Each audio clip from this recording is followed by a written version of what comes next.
Pemirsa, pendidikan jelas mempunyai kedudukan yang sangat penting dalam kehidupan bernegara. Bahkan secara eksplisit dalam Undang-Undang Dasar 1945 sudah menyebutkan hal tersebut. Sehingga setiap warga negara berhak untuk mendapatkan pendidikan yang layak dan pemerintah wajib membiayai serta menyelenggarakan suatu sistem pendidikan nasional. Namun, Undang-Undang Badan Hukum Pendidikan yang belum lama ini disahkan oleh pemerintah dan DPR ternyata menyeragamkan bentuk tata kelola lembaga pendidikan nasional sehingga menuai banyak kontroversi. Hal ini terbukti dari begitu banyaknya permohonan uji materi terhadap undang-undang tersebut ke Mahkamah Konstitusi. Saya Rahma Saita, berikut liputan tim MK Files.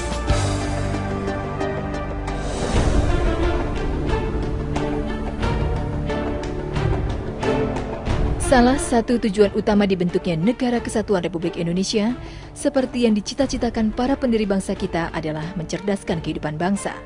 Sebagaimana ditegaskan dalam alinea keempat pembukaan Undang-Undang Dasar 1945, di mana negara bertanggung jawab agar seluruh warga negara memperoleh akses pendidikan yang seluas-luasnya guna mewujudkan amanat mencerdaskan kehidupan bangsa.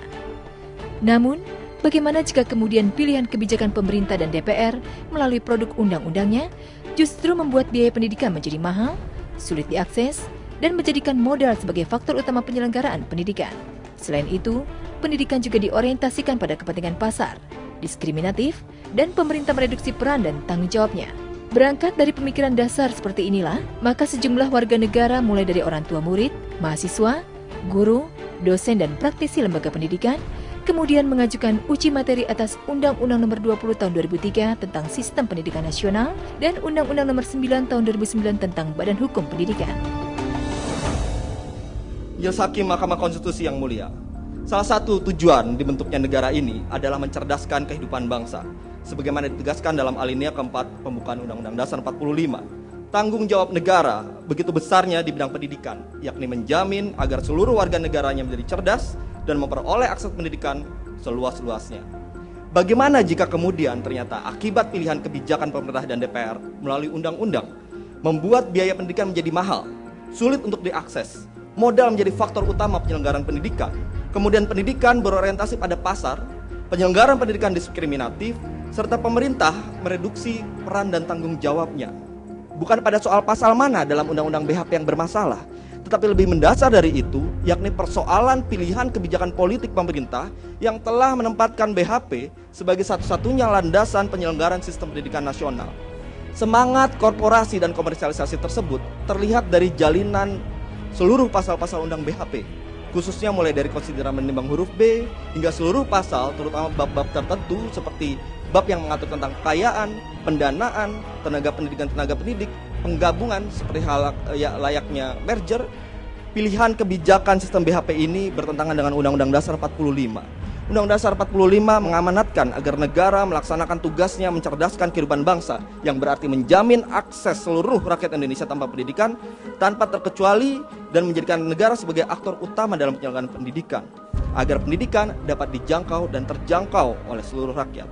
Konsekuensinya, pemerintah sama sekali tidak boleh melepaskan kewajibannya, tidak boleh membebankan kewajibannya tersebut kepada masyarakat. Negara memprioritaskan anggaran pendidikan sekurang-kurangnya 20% dari anggaran pendapatan dan belanja negara (APBN) serta dari anggaran pendapatan dan belanja daerah (APBD) untuk memenuhi kebutuhan penyelenggaraan pendidikan nasional. Sebagai konsekuensi dari ketentuan tersebut, diperlukan peraturan yang mengatur sistem pendidikan nasional yang sesuai dan selaras dengan pembukaan Undang-Undang Dasar 1945. Maka Undang-Undang Sistem Pendidikan Nasional mengamanatkan perlunya pelaksanaan manajemen pendidikan berbasis sekolah atau madrasah pada jenjang pendidikan dasar dan menengah, serta otonomi perguruan tinggi pada jenjang pendidikan tinggi. Untuk mewujudkan amanat tersebut, pasal nomor 3 Undang-Undang 20 tahun 3 tentang Sistem Pendidikan Nasional mewajibkan penyelenggara dan atau satuan pendidikan formal yang didirikan oleh pemerintah atau masyarakat berbentuk badan hukum pendidikan yang berfungsi memberikan pelayanan kepada masyarakat pendidik yang bersifat nirlaba dan dapat mengelola dana secara mandiri untuk memajukan satuan pendidikan. Pengaturan badan hukum pendidikan merupakan implementasi tanggung jawab negara dan tidak dimaksudkan untuk mengurangi atau menghindari kewajiban konstitusional negara di bidang pendidikan sehingga memberatkan masyarakat dan atau peserta didik. Bahwa pasal-pasal dalam Undang-Undang 20 tahun 23 serta konsideran menimbang huruf B serta pasal-pasal dalam Undang-Undang Nomor 9 tahun 9 yang oleh pemohon dinyatakan bertentangan dengan alinea keempat pembukaan Undang-Undang Dasar Negara Indonesia tahun 45 adalah hal yang tidak benar. Karena alinea keempat pembukaan Undang-Undang Dasar 45 bukan merupakan asas atau norma. Asas atau norma tersebut tertuang dalam pasal 31 Undang-Undang Dasar Negara Indonesia tahun 1945. Oleh karena itu, tidak dapat dilakukan judicial review terhadap pasal-pasal dalam Undang-Undang Nomor 20 tahun 23 dan Undang-Undang Nomor 9 tahun 2009 apabila bertentangan dengan pembukaan Undang-Undang Dasar Negara Indonesia tahun 1945. Pemerintah berpendapat bahwa Undang-Undang Nomor 20 tahun 23 dan Undang-Undang Nomor 9 tahun 2009 tidak bertentangan dengan Undang-Undang Dasar Negara Indonesia tahun 1945. Dengan demikian, pemerintah memohon kiranya Ketua Majelis Hakim Mahkamah Konstitusi secara bijaksana menyatakan permohonan para pemohon ditolak atau setidaknya tidak dapat diterima.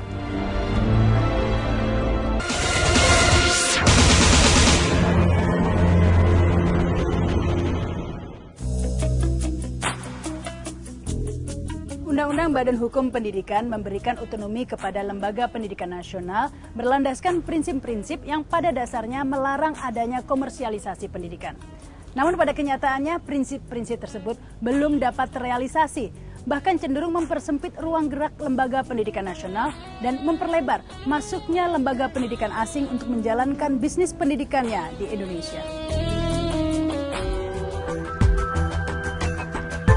Pemohon perkara nomor 11 /PUU strip 7 /2009 melalui kuasa hukumnya Ahmad Hadafi Munir mendalilkan dengan adanya undang-undang tersebut negara melepas tanggung jawabnya dalam mencerdaskan kehidupan bangsa mengakibatkan masyarakat harus menanggung beban sebagai penanggung jawab keberlangsungan pendidikan. Akibat lain dari ketentuan perundang-undangan tersebut membuat biaya pendidikan semakin mahal. Kualitas pendidikan menurun karena lembaga pendidikan memiliki badan hukum pendidikan yang kegiatannya di luar peningkatan keilmuan, serta menyebabkan diskriminasi sosial dalam kebijakan pendidikan nasional. Sebuah perguruan tinggi dianggap menjadi perusahaan yang pada hakikatnya terpaksa mengusahakan menghasilkan keuntungan. Tentu saja kalau suatu perguruan tinggi sama sekali mandiri, maka di mana pengaruh dari negara padanya? Tentu universitas negara juga punya struktur-struktur yang menjamin kepentingan umum. Semua perguruan itu sama-sama harus mandiri. Itu tidak berarti bahwa sudah harus disamaratakan. Saya masih menganggap lebih gawat kalau pendidikan dasar dan menengah itu yang diperlakukan sebagai usaha yang harus menghasilkan untung.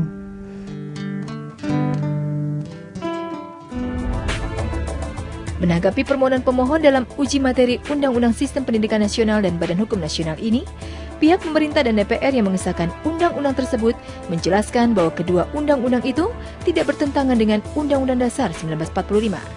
Dalam Undang-Undang Sisdiknas, salah satu paradigma baru pendidikan yang saya kira tidak boleh kita lupakan adalah memasukkan satu substansi yang sangat penting, yaitu partisipasi masyarakat.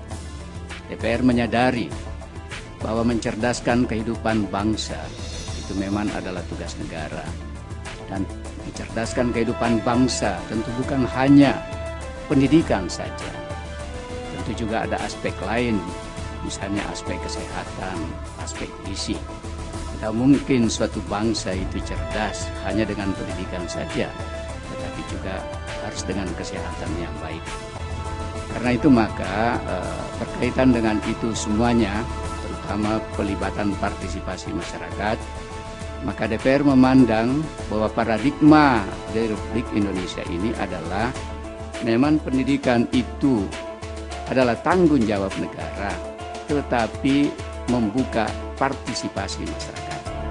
Dengan kata lain ialah bahwa pendidikan itu adalah tanggung jawab negara dengan memberikan kesempatan masyarakat berpartisipasi. Ini adalah merupakan landasan historis karena pendidikan di Indonesia sesungguhnya, pendidikan nasional itu dimulai oleh masyarakat. Masyarakatlah yang mengembangkan, dimulai dengan taman siswa. Beberapa lembaga-lembaga pendidikan yang dibangun oleh masyarakat, barulah kemudian setelah Indonesia merdeka, barulah negara mengambil alih sebagian dari apa yang didirikan oleh masyarakat itu menjadi milik negara. Jadi tidaklah berarti bahwa semua pendidikan ini, semua pendidikan ini harus menjadi milik negara atau milik pemerintah maupun pemerintah daerah. Karena itu kami dari DPR memandang bahwa Undang-Undang Sisdiknas pasal-pasalnya tidak bertentangan dengan Undang-Undang Dasar Negara Republik Indonesia tahun 1945. Di dalam Undang-Undang Badan Hukum Pendidikan tidak ada satupun pasal maupun ayat yang menyatakan bahwa negara tidak ikut bertanggung jawab dalam pengelolaan pendidikan. Pendidikan itu bukan perusahaan. Pendidikan itu suatu pelayanan dasar, juga universitas pelayanan dasar pada pembentukan warga negara yang memiliki kompetensi baik ilmiah maupun seharusnya juga dalam karakter untuk kemudian dalam masyarakat di tempat masing-masing menjalankan tugasnya termasuk dalam berbagai perusahaan kalau mau masuk. Dari sudut itu, undang-undang mengenai Badan Hukum Pendidikan mempunyai bahaya bahwa pendidikan sendiri dilihat sebagai fasilitas yang dijual kepada yang butuh, yang penting keuntungan yang menjual. Tetapi bahwa universitas negeri dipertahankan oleh negara, menurut saya itu wajar. Jadi tidak usah di situ ada prinsip kesamaan bahwa negeri itu harus persis sama dengan swasta. Yang jelas negeri tidak bisa memenuhi seluruh kebutuhan.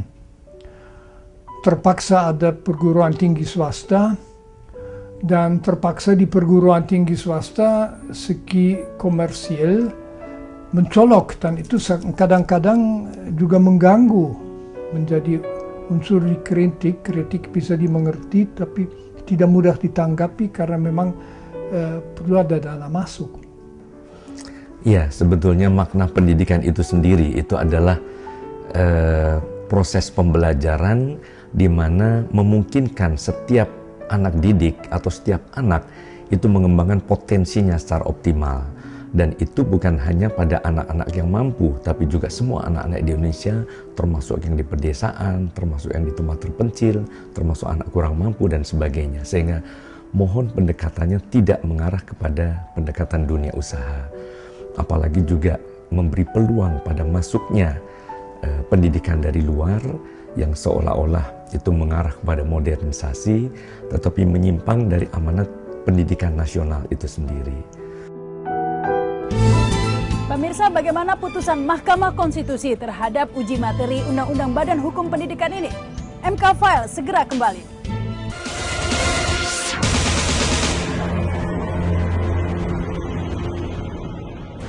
Demi keadilan berdasarkan ketuhanan Yang Maha Esa, Mahkamah Konstitusi Republik Indonesia yang memeriksa, mengadili dan memutus perkara konstitusi pada tingkat pertama dan terakhir menjatuhkan putusan dalam perkara permohonan pengujian Undang-Undang Nomor 20 Tahun 2003 tentang Sistem Pendidikan Nasional dan Undang-Undang Nomor 9 Tahun 2009 tentang Badan Hukum Pendidikan terhadap Undang-Undang Dasar Negara Republik Indonesia tahun 1945.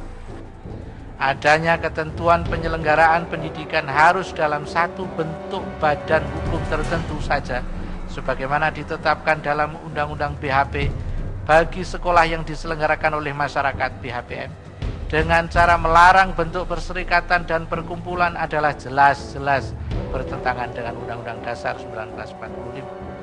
Di samping tidak boleh melanggar konstitusi, sistem pendidikan nasional seharusnya memberi ruang kepada potensi yang masih eksis sebagai modal nasional dalam penyelenggaraan pendidikan yang terbukti pada masa lalu dengan segala keterbatasan justru mampu menjadi tulang punggung pendidikan bangsa, dan potensi tersebut masih mempunyai hak hidup secara konstitusional. Selain pertimbangan di atas, Mahkamah juga berpendapat bahwa sekolah-sekolah swasta yang dikelola dengan keragaman yang berbeda telah turut berjasa dalam rangka mencerdaskan kehidupan bangsa, baik pada masa penjajahan maupun pada masa kemerdekaan. Menimbang bahwa pemerintah berdalih dengan adanya UU BHP, penyelenggara pendidikan akan menjadi lembaga nirlaba. Pandangan yang demikian haruslah dilihat secara kritis, bahwa ada hal yang berbeda antara non-profit dan biaya pendidikan yang terjangkau, di mana yang terakhir adalah menjadi masalah dalam pendidikan nasional kita. Suatu penyelenggara pendidikan mungkin saja lembaga yang nirlaba, yaitu tidak bermaksud untuk mendapatkan keuntungan. Tetapi hal demikian tidak menjadikan secara serta-merta lembaga tersebut tidak menjadi lembaga berorientasi komersial. Dalam pembentukan BHPP, pemerintah harus melepaskan banyak kekayaan negara untuk menjadi harta terpisah BHPP. Demikian pula halnya dengan pemerintah daerah yang juga harus melepaskan aset daerah untuk dijadikan harta kekayaan BHPPD. Pelepasan kekayaan pemerintah dan pemerintah daerah dari aspek hukum bukan merupakan hal yang sederhana. Ketentuan konstitusi tidak mengharuskannya adanya BHPP dan BHPD, sehingga kalau tidak ada BHPP dan BHPD, tidak terjadi pelanggaran terhadap Undang-Undang Dasar 1945.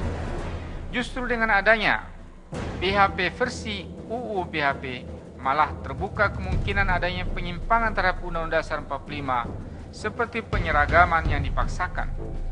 Dalam keadaan tidak adanya kepastian sumber dana yang bisa didapat oleh sebuah BHP, maka sasaran yang paling rentan adalah peserta didik, yaitu dengan cara menciptakan pungutan dengan nama lain di luar biaya sekolah atau kuliah, yang akhirnya secara langsung atau tidak langsung membebani peserta didik. Karena BHP memiliki andalan modal tenaga pengajar, maka hal yang paling mungkin dilakukan untuk mendapatkan sumber dana dengan cara memperbanyak penerimaan peserta didik, yang pada gilirannya akan menurunkan kualitas hasil pendidikan jika penambahan tersebut di luar kemampuan realnya. Jelas membuat UU BHP tidak mempertimbangkan keberadaan UU 1 2004. Hal demikian terbukti UU BHP tidak mencantumkan UU 1 2004 dalam konsiderasi, mengingat pada pembentukan BHP yang dimaksud oleh UU BHP mensyaratkan adanya harta yang dipisahkan dari pendiri. Dalam hal BPP dan BHPD adalah pemerintah dan pemerintah daerah, sebagaimana disebutkan dalam pasal 37 ayat 1 UU BHP. Kekayaan awal BHP, BHPD dan BHP yang berasal dari kekayaan pendiri yang dipisahkan. Dengan adanya Undang-Undang BHP, misi pendidikan formal yang menjadi tugas pemerintah Indonesia akan dilaksanakan oleh BHPP dan BHPPD. Dengan demikian dapat dikatakan bahwa berhasil atau tidaknya pendidikan formal di Indonesia akan tergantung kepada kinerja BHPP dan BHPPD. Undang-Undang BHP ternyata mempunyai banyak kelemahan, baik dari aspek yuridis, kejelasan maksud, dan keselarasan dengan UU yang undang-undang yang lain. C. Undang-Undang BHP mendasarkan pada asumsi bahwa penyelenggaraan pendidikan Indonesia mempunyai kemampuan yang sama untuk melaksanakan ketentuan yang terdapat dalam UU BHP, meskipun diberi batas waktu selama 6 tahun untuk menyesuaikan dengan UU BHP. Hal demikian tanpa melihat realitas bahwa kesamaan status sebagai perguruan tinggi negeri PTN saja tidak berarti secara serta-merta semua PTN Indonesia mempunyai kemampuan yang sama. Perbedaan kemampuan antara PTN Indonesia sangatlah jelas terlihat. D. Pemberian otonomi kepada PTN dalam bentuk BHPP akan mempunyai akibat yang sangat beragam. Meskipun ada beberapa PTN yang mampu untuk menghimpun dana, namun justru lebih banyak PTN yang tidak mampu untuk menghimpun dana karena terbatasnya pasar usaha di masing-masing daerah dan terbatasnya modal investasi serta sumber daya manusia yang mempunyai kemampuan kewirausahaan. Hal demikian pasti akan menyebabkan terganggunya penyelenggaraan pendidikan. Amar putusan mengadili, mengabulkan permohonan para pemohon untuk sebagian. Menyatakan pasal 6 ayat 2 Undang-Undang Nomor 20 Tahun 2003 tentang Sistem Pendidikan Nasional tercantum dalam Lembaran Negara Republik Indonesia tahun 2003 nomor 78 dan tambahan Lembaran Negara Republik Indonesia nomor 4301. Sepanjang frasa bertanggung jawab adalah konstitusional, sepanjang dimaknai ikut bertanggung jawab, sehingga pasal tersebut selengkapnya menjadi setiap warga negara ikut bertanggung jawab terhadap keberlangsungan penyelenggaraan pendidikan. Menyatakan penjelasan pasal 53 ayat 1 Undang-Undang Sisdiknas tidak mempunyai kekuatan hukum mengikat. Menyatakan Undang-Undang Nomor 9 Tahun 2009 tentang Badan Hukum Pendidikan sebagaimana tercantum dalam Lembaran Negara Republik Indonesia tahun 2009 nomor 10 dan dalam tambahan Lembaran Negara Republik Indonesia nomor 4965 bertentangan secara keseluruhan dengan Undang-Undang Dasar Negara Republik Indonesia tahun 1945. Menyatakan Undang-Undang Nomor 9 tahun 2009 tentang Badan Hukum Pendidikan, Lembaran Negara Republik Indonesia tahun 2009 nomor 10, tambahan Lembaran Negara Republik Indonesia nomor 4965 tidak mempunyai kekuatan hukum mengikat. Menolak permohonan para pemohon untuk selain dan selebihnya. Memerintahkan pemuatan putusan ini dalam Berita Negara Republik Indonesia sebagaimana mestinya. Jadi dengan dibatalkannya oleh Mahkamah Konstitusi, saya kira merupakan suatu angin segar, tetapi mohon juga segera dikembangkan undang-undang yang baru yang betul-betul berpihak pada pemenuhan hak anak untuk memperoleh pendidikan.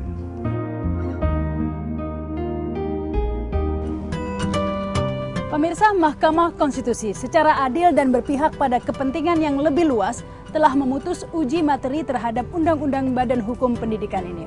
Intinya, konstitusi kita menegaskan bahwa pendidikan dan penyelenggaraan pendidikan adalah tanggung jawab negara dan berhak untuk dirasakan setiap warga negara. Saya Rahma Sarita, sampai jumpa pada MK File pekan depan. Salam konstitusi.